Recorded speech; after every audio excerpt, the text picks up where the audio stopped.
Muy buenas noches, reciban un cordial saludo de parte de Gabriel.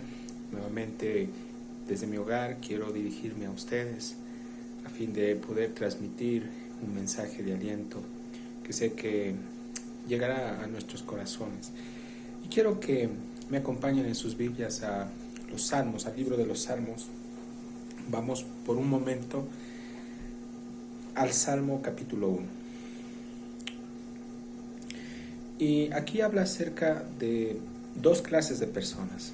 Habla acerca de los justos, pero también habla acerca de los pecadores.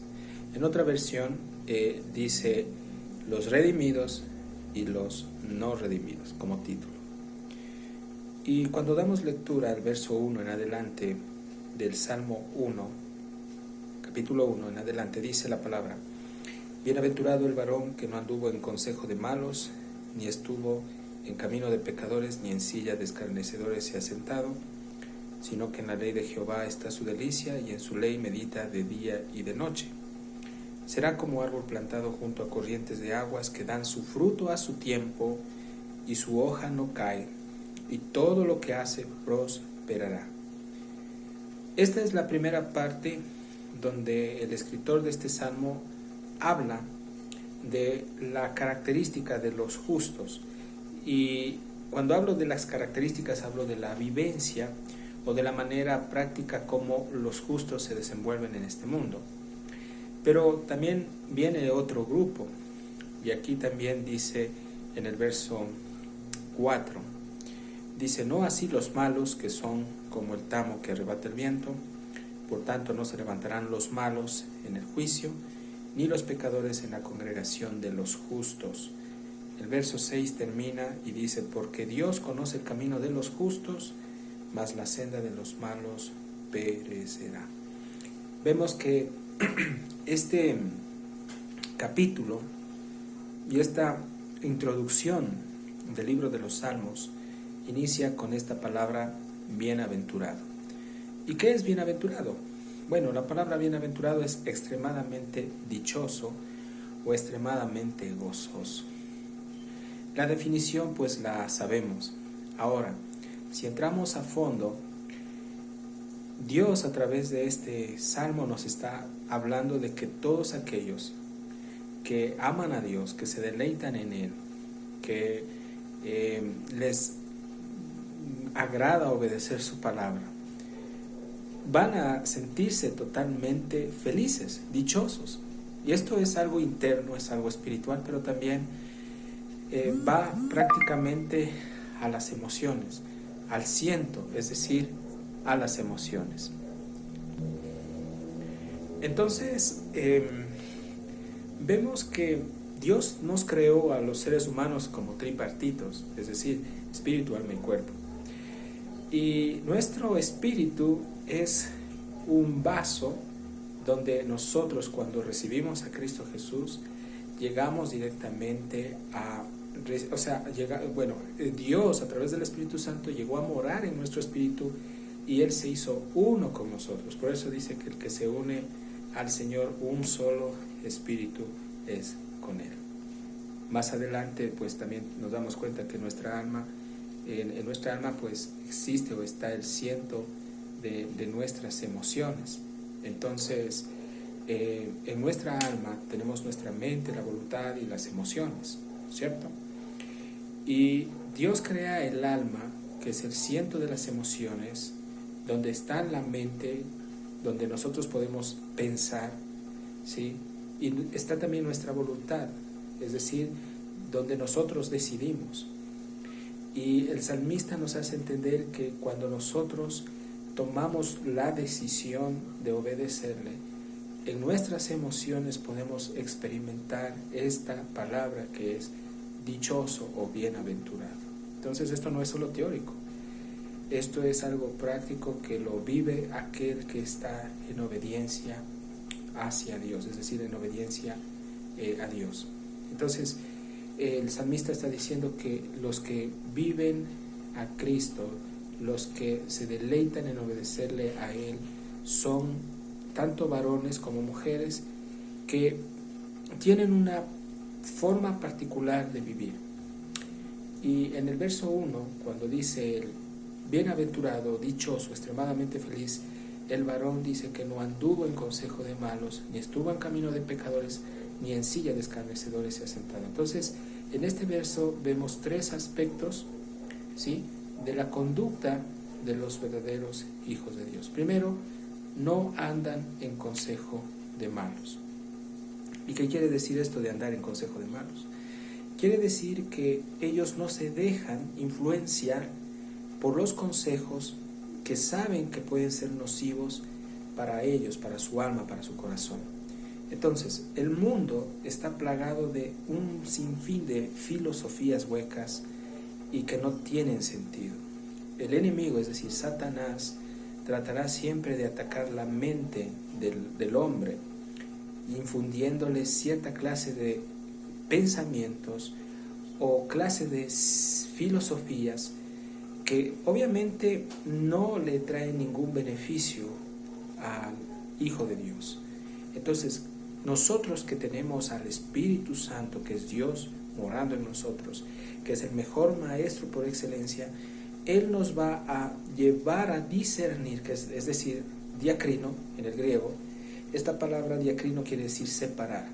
Entonces, el Espíritu Santo, que es el mejor maestro, que es Dios en nosotros, nos empieza a llevar a separar los consejos que provienen del mundo, de los consejos o del mejor consejo que proviene de Dios. Entonces, un verdadero hijo de Dios no anda en consejo de malos, es decir, no puede estar aceptando todo lo que escucha como algo bueno. ¿Por qué? Porque nosotros tenemos que pasar por el filtro, todo lo que venga de afuera, tenemos que nosotros compararlo con las Escrituras para poder ver si esto nos favorece o nos beneficia o no nos beneficia. Entonces, para poder ejercitar el discernimiento, para poder separar las palabras nocivas, tóxicas, las palabras que no edifican, que te destruyen, que te acaban, de las cosas que edifican, es necesario tener conocimiento de las Escrituras. Entonces, conforme nosotros vayamos conociendo a Dios a través de la palabra, no nos vamos a dejar fácilmente mover por lo que el hombre diga. A veces en el trabajo, por ejemplo, puede haber personas que por alguna situación te aconsejan hacer cosas indebidas, te pueden aconsejar a estafar, te pueden aconsejar robar, muchos incluso a hacerle infiel a tu esposa, muchos incluso también a ser infiel al compañero que te brinda un apoyo. Entonces uno tiene que analizar de dónde viene todo esto, y si somos creyentes debemos nosotros decir no. Nosotros tenemos directamente autoridad por parte de Dios para desechar todo lo que no viene de Él. Y otra característica de los verdaderos hijos de Dios, de los que practican la palabra, la verdad de Dios, es que no andan en camino de pecadores.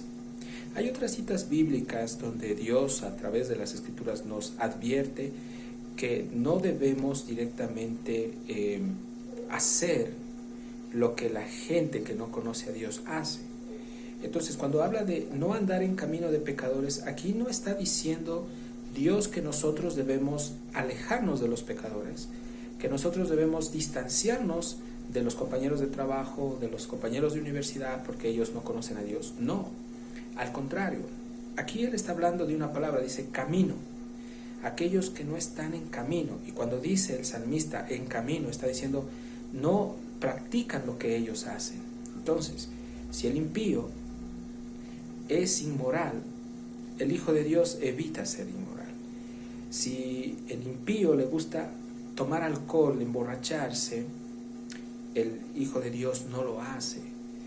Habla de las acciones pecaminosas. Entonces, el creyente que no se deja llevar por estas acciones pecaminosas y no hace lo que hacen estas personas, es bienaventurado, es dichoso. Porque entendamos que esta bienaventuranza viene porque Dios lo rescata, Dios lo libra de todas estas cosas, pero hay un propósito futuro, hay un objetivo, hay una meta. Entonces el hombre que se aparta de estas cosas, no se deja llevar por el consejo de malos, discierne las palabras que vienen de los hombres, de las mujeres, si vienen de Dios o no vienen, si esto les va a ayudar a crecer espiritualmente o no, y no hacen lo que hacen la gente pecadora, tiene una recompensa que ya la vamos a ver más adelante.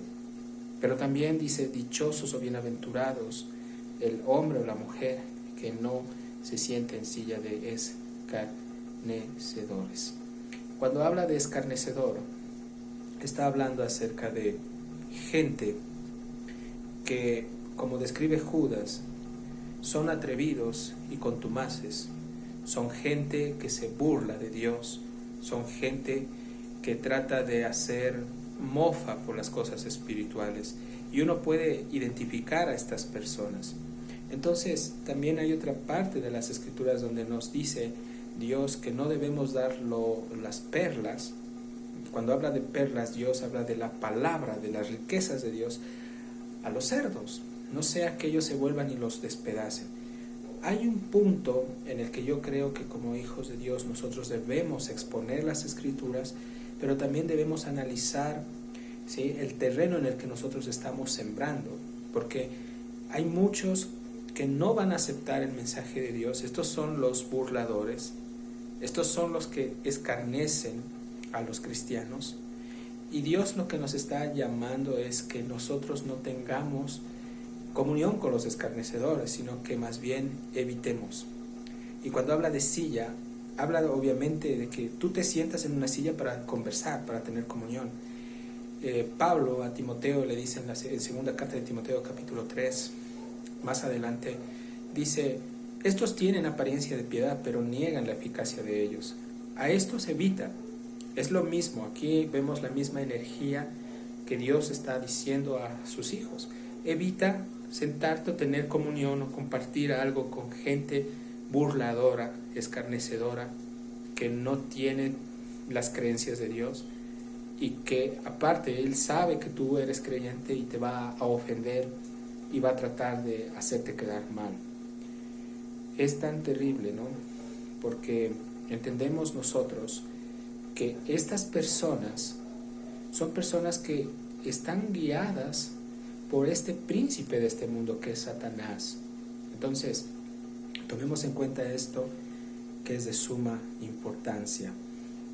Quiero posteriormente explicarles la otra parte que habla acerca de la ley de Dios.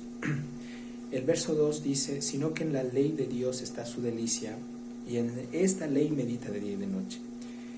El salmista está centrando toda su atención 100% en la ley de Dios. La ley de Dios está refiriéndose directamente a todas las Escrituras. Hoy nosotros tenemos todo el canon, está revelado de Génesis, Apocalipsis. En ese tiempo habían escritos de los profetas mayores y menores, y la ley estaba hablando obviamente del Salvador, que es Cristo, que iba a venir a la tierra. Toda la Escritura es inspirada por Dios y es útil para redarguir, para corregir, ¿sí?, para enseñarnos. Y la ley de Dios en el verdadero creyente tiene que ser una delicia, un manjar. Y es por eso que en nuestras oraciones pedimos que Dios en nuestro corazón ponga más sed y más hambre de poder buscarlo en su palabra, de poder deleitarnos de las promesas que Él tiene aquí. Hay promesas preciosas que Dios tiene en las Escrituras. Dios también nos exhorta, nos confronta a través de la palabra. Él es el mejor maestro. Él nos expone a través de las Escrituras, porque la palabra es pura. La palabra tiene poder para todo aquel que cree en Cristo. Tiene poder. Pero también entendamos que esta ley, que es deliciosa, es un manjar, es un deleite para el Hijo de Dios, viene a ser una piedra de tropiezo para aquellos que no creen en Dios, viene a ser algo horroroso para los que no creen en Dios. Y esto es algo muy grave, porque vamos a verlo posteriormente, mis queridos hermanos y amigos, en el próximo video. Que Dios los bendiga.